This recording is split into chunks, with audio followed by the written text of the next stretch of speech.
En los viejos tiempos, cualquier persona nacida con algo que la sociedad no podía explicar tenía dos opciones sombrías: vivir en las sombras o entrar al circo.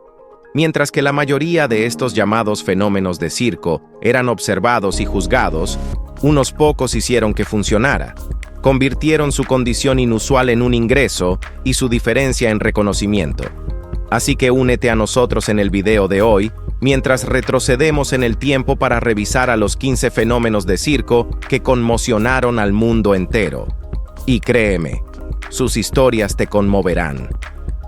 Número 15. African Dwarf. Tommy Thomas medía aproximadamente 3 pies de altura, pero los escenarios en los que se paraba estaban construidos para hombres mucho más grandes, blancos, altos y a menudo con el rostro pintado de negro. Él nació en 1840 y actuó bajo nombres como African Dwarf Tommy y Japanese Tommy, etiquetas destinadas a distraer de la verdad. Era un hombre negro que actuaba en compañías de juglares compuestas solo por blancos durante la era más racista de Estados Unidos. Dilward podía cantar, bailar, bromear y hacer payasadas mejor que sus pares. Debutó en 1853 con la compañía de George Christie y más tarde trabajó con los Bryant's Minstrels, actos de primer nivel de la época. Mientras otros usaban pintura para burlarse de su raza, él se paraba allí en su propia piel, volcando las convenciones de los juglares. Algunos le atribuyen la popularización de la frase "hunky dory". Murió en 1887, mayormente borrado de la historia principal. Pero Dilward no era solo una novedad. Cruzó cada línea trazada para mantenerlo fuera, y no solo actuó en el escenario, fue su dueño. Número 14. Chema Chesang. Este pequeño hombre medía solo 28 pulgadas de alto y pasó gran parte de su vida tratando de que lo dejaran en paz. Nacido en 1838, tal vez en algún lugar de China, vivió tranquilamente en la granja de su familia antes de que el mundo del circo lo encontrara. Los promotores torcieron su historia, llamándolo desde judío hasta japonés o el hombre más pequeño vivo.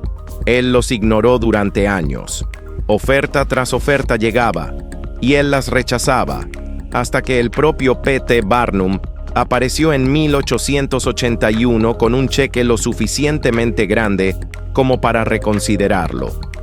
Después de la muerte de Tom Thumb, Che ocupó su lugar y recorrió el país, actuando con Buffalo Bill y otros actos. Pero a diferencia de otros, nunca persiguió la fama. Cuando las multitudes se desvanecieron, compró una granja en Indiana. Se casó y vivió en paz. Murió en 1926 y fue enterrado en un cementerio judío, un último misterio silencioso en una vida llena de ellos. Chema no vivió para los aplausos, vivió para algo más estable: control, dignidad y desafío silencioso. Número 13. The Doll Family. Gracie Doll, nacida Frieda Schneider en Alemania, lideró una familia que convirtió la diferencia en un legado. Comenzó en el escenario con su hermano Harry como Hansel y Gretel, recorriendo con el 101 Ranch Wild West Show. En 1914, se mudaron a los Estados Unidos, y más tarde se unieron sus hermanas, Daisy y Tiny. Juntos, se convirtieron en The Doll Family, un acto perfectamente sincronizado y ensayado que recorrió con los Ringling Bros durante más de 30 años. Fuera del escenario vivían juntos en Tampa, Florida, rara vez separados. En 1932, los 4 aparecieron en El Mago de Oz, y Daisy y Harry interpretaron a marido y mujer en la infame película Freaks de Todd Browning, una elección inquietante considerando que eran hermanos. Pero Gracie nunca fue solo parte del decorado. Fumaba puros, ofrecía una comedia mordaz y compartió pantalla con Laurel y Hardy en Be Big. Su fama no se desvaneció con las luces de la carpa. Construyeron algo raro: una vida, una carrera y una lealtad que ningún guión podría fingir. Número 12. Colonel and Mrs. Ruben Steer. Ruben Steer medía 44 pulgadas de alto y pesaba 43 libras, pero nunca se comportó como alguien pequeño. Actuó con el Circo Stone y Murray y la compañía de ópera Lilliputian, siempre vestido de forma elegante y compuesta, de ahí el apodo de coronel. En 1880 se casó con Rebecca Ann Myers, también una persona pequeña. Así los dos se convirtieron en un acto itinerante. Juntos recorrieron el país, encantando a las multitudes con elegancia y humor. Pero la verdadera historia llegó después de que las luces se apagaron. En 1906, dejaron el mundo del espectáculo por Chepachet, Rhode Island, donde dirigieron una tienda de dulces, una granja de pollos e incluso un pequeño restaurante de carretera.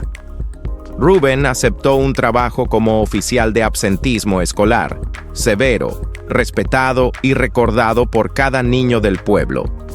Los lugareños no lo llamaban un acto de feria, lo llamaban Señor Steer. Murió en 1915, no como una nota a pie de página, sino como parte de la memoria de su pueblo. Su vida no fue un truco, fue vivida plenamente, honestamente y enteramente a su propia escala. Número 11.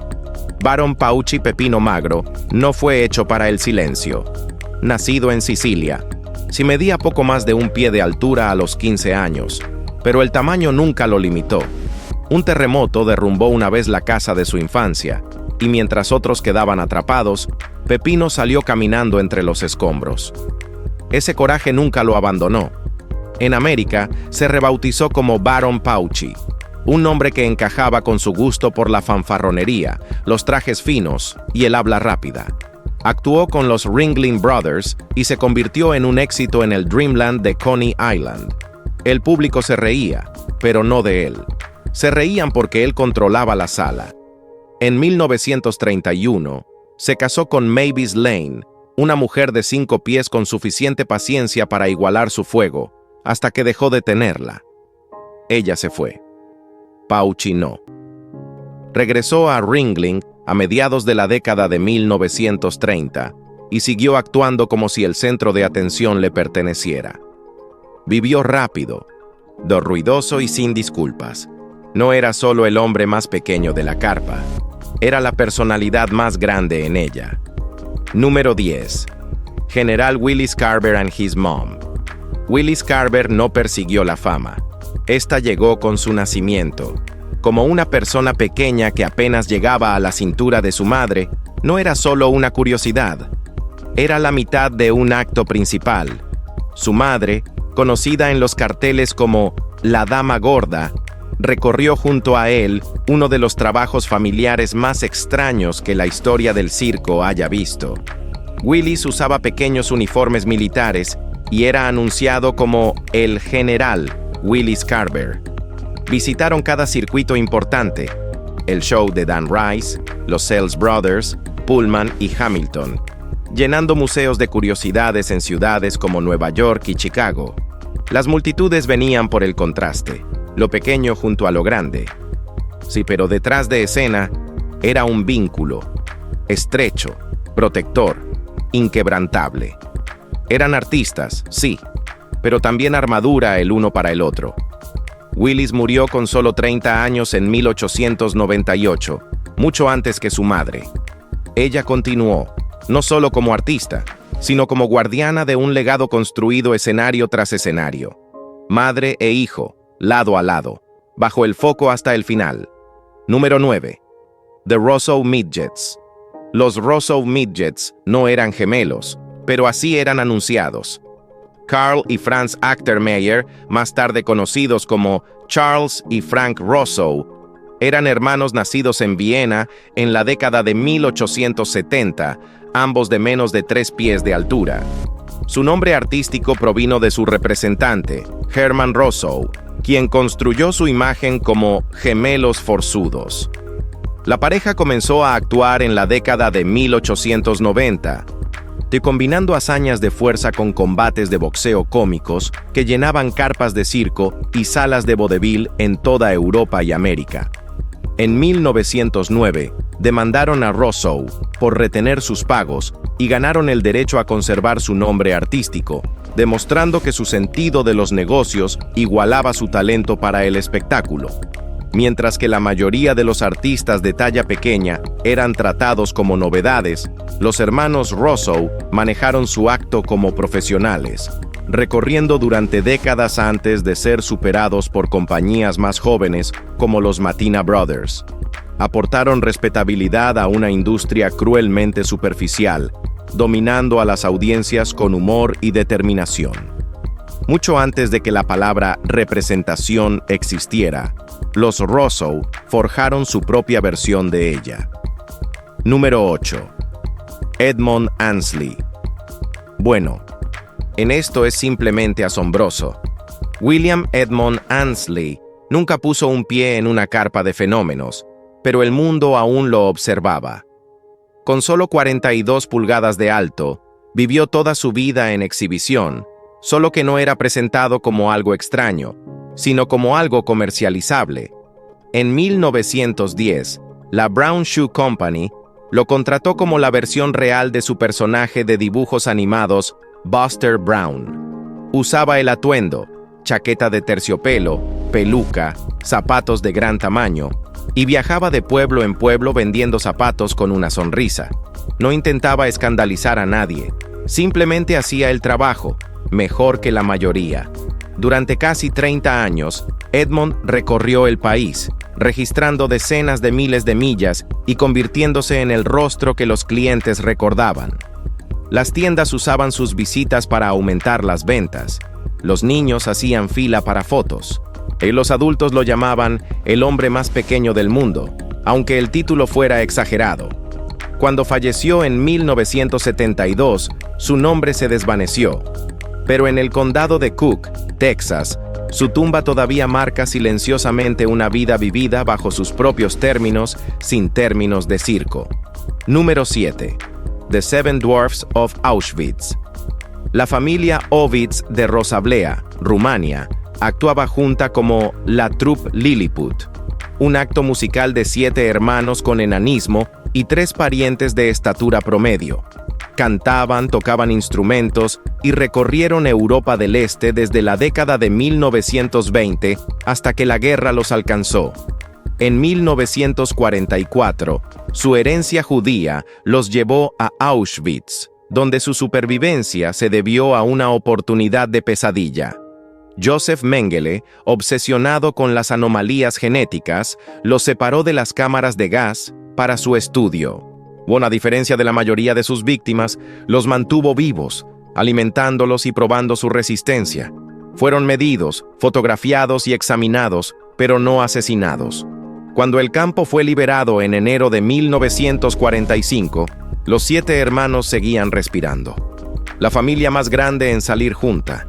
Viajaron a casa a pie durante 7 meses a través de una Europa en ruinas, antes de reconstruir su acto en Rumanía. Para 1955, se habían retirado y emigrado a Israel. Su historia no se trata de una supervivencia milagrosa. Se trata de resistencia, unidad y arte sobreviviendo donde la humanidad casi no lo hizo. La era del circo era como el infierno. Número 6. Jack Drácula. Jack no interpretaba un papel. Él era el papel. Nacido como Martin Semnak, comenzó a tatuarse a sí mismo en la década de 1950, cuando la tinta hacía que te bajaran de los autobuses, que te negaran empleos y te siguiera la policía. Su primer tatuaje se lo hizo en Coney Island. Después de eso, nunca miró atrás. Brazos, pecho, cara, manos y más de 400 tatuajes lo cubrieron eventualmente. Se unió a los espectáculos de feria no porque tuviera que hacerlo, sino porque el mundo no le daba un escenario lo suficientemente grande. Desde el Museo de Hubert hasta Palisades Park y los Ringling Brothers, se convirtió en una exhibición viviente, parte forajido, parte artista.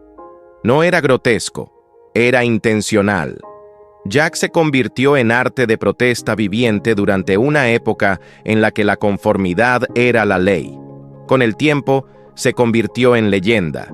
un nombre susurrado en bares de marineros, visto en películas clandestinas y finalmente honrado en 2011 por el Salón de la Fama de los Espectáculos de Feria. Pero mucho antes de la placa, a Jack ya se había ganado la inmortalidad, grabada no solo en la piel, sino en los huesos de la leyenda del circo. Número 5. Matron in Miniature. Lizzie Reed, a veces listada como Lizzie Reed, actuó con la compañía de P.T. Barnum a mediados de la década de 1800. Un nombre olvidado hace mucho tiempo, pero un rostro aún preservado en una fotografía de 1865. Medía apenas 3 pies de altura y usaba los elaborados vestidos típicos de las cortes de enanos de Barnum, actos que mezclaban humor, elegancia y novedad. Su carrera abarcó más de 3 décadas, apareciendo en escenarios de museos y en exhibiciones itinerantes hasta bien entrada la década de 1890. Mientras que el general Tom Thumb se convirtió en un nombre familiar, fueron artistas como Lizzie quienes mantuvieron el imperio de Barnum funcionando, constantes, pulidas e incansables. Si sus retratos muestran refinamiento en lugar de burla, lo que sugiere que se comportaba con verdadera dignidad en una época que rara vez lo permitía. Casi nada sobrevive de su vida personal, ni siquiera el nombre completo de su esposo, pero su resistencia habla más fuerte de lo que la fama podría. Lizzie Reed pudo no haber dominado un escenario como otros fenómenos, pero reinó a través de la persistencia, siendo una de las artistas de talla pequeña con más años de trayectoria en su era. Ella era una leyenda. Número 4. Henrietta Moritz. Nunca fue alta, pero dejó una marca que aún perdura. Nacida en Berlín en 1866, medía solo 26 pulgadas y pesaba apenas 36 libras. La apodaron la enana alemana, pero sus allegados simplemente la llamaban Hattie. Llegó a los Estados Unidos a los 20 años y actuó discretamente en museos de curiosidades, a veces bajo el nombre de Barnum. Su fama no fue ruidosa. Vivió en una sola foto inquietante, sin disfraz, sin pose exagerada. Solo una mujer mirando directamente a la lente, rostro firme, ojos directos. En esa imagen, Hattie no es un fenómeno. Es alguien que exigió ser vista, incluso cuando el mundo quería reducirla a pulgadas. Usó vestidos elegantes, vivió sin titulares y falleció sin registros, sin memorias, sin una reverencia final. Solo ese retrato, elegante, compuesto, inolvidable. Su historia pudo haberse deslizado a través del tiempo, pero esa foto no dejará que desaparezca. Número 3. Eugene Sandow. Eugene Sandow, nacido como Friedrich Wilhelm Müller en 1867 en Königsberg, Prusia, era más que músculo. Era el prototipo del forzudo moderno. El promotor Flo Ziegfeld lo vendió como una escultura viviente y el hombre más perfectamente desarrollado del mundo. Sandow podía levantar una barra de 269 libras con un brazo, cargar un pony por el escenario y hacer malabares con pesas de hierro como si fueran manzanas. En la Feria Mundial de Chicago de 1893, apareció casi desnudo, con el cuerpo empolvado de blanco para imitar el mármol. Las mujeres pagaban extra para tocar al Hércules moderno.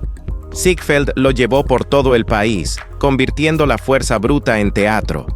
Sandow incluso publicó manuales de fitness mucho antes de que los gimnasios fueran una cultura. Pero su fama trajo su propia maldición. En 1925, su vida terminó mientras intentaba sacar un auto de una zanja. Su cerebro sufrió una ruptura por el esfuerzo. Incluso en la muerte, su mito perduró. La estrella de cine Harry Langdon lo inmortalizó más tarde como Sandow en The Strong Man. Número 2. Grace Gilbert. La barba de Grace creció más que su paciencia para las expectativas de los espectáculos de feria. Nacida en Ohio a finales del siglo XIX, entró en la vida circense como adolescente y rápidamente se convirtió en una de las mujeres barbudas más famosas de Estados Unidos. Para 1901, su barba medía 18 pulgadas, superando a cualquier rival. Trabajó con los Ringling Brothers, Barnum y el Circo de McCadden, a menudo promocionándose como la chica de los bigotes de oro, tras teñírselos brevemente de amarillo. Grace era ruda, conocida por hacer el tipo de trabajo manual usualmente reservado para los hombres. Cuando se casó en 1910, un periódico bromeó diciendo que el ministro dudó en identificar al novio. Después de intentar establecerse en la vida privada, regresó al escenario en Coney Island en 1916 y permaneció allí hasta su muerte. Grace era más que su barba. Era independiente, sinvergüenza y profesional. Número 1. Jolie Emma. La verdadera historia de Jolie Emma ha desaparecido casi por completo, perdida en postales rotas y viejos recortes de anuncios. Lo que sobrevive es una sonrisa, grande, audaz y de alguna manera trágica. Fue anunciada como la Dama Gorda Feliz, a menudo posando junto a banderas estadounidenses o bancos de madera, con su enorme figura centrada en el cuadro. Una postal afirmaba que pesaba 620 libras.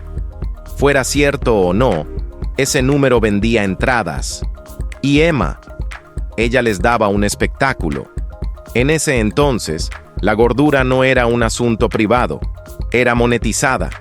Los cuerpos como el suyo no se ocultaban, se exhibían, vendían y observaban como vallas publicitarias vivientes.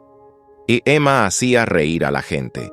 Se mantenía erguida en su piel, sonriendo ampliamente, incluso si le dolía. No sabemos si odiaba las miradas fijas. Tal vez sí. Tal vez aprendió a apropiarse de ello. No sabemos dónde nació ni cuándo murió.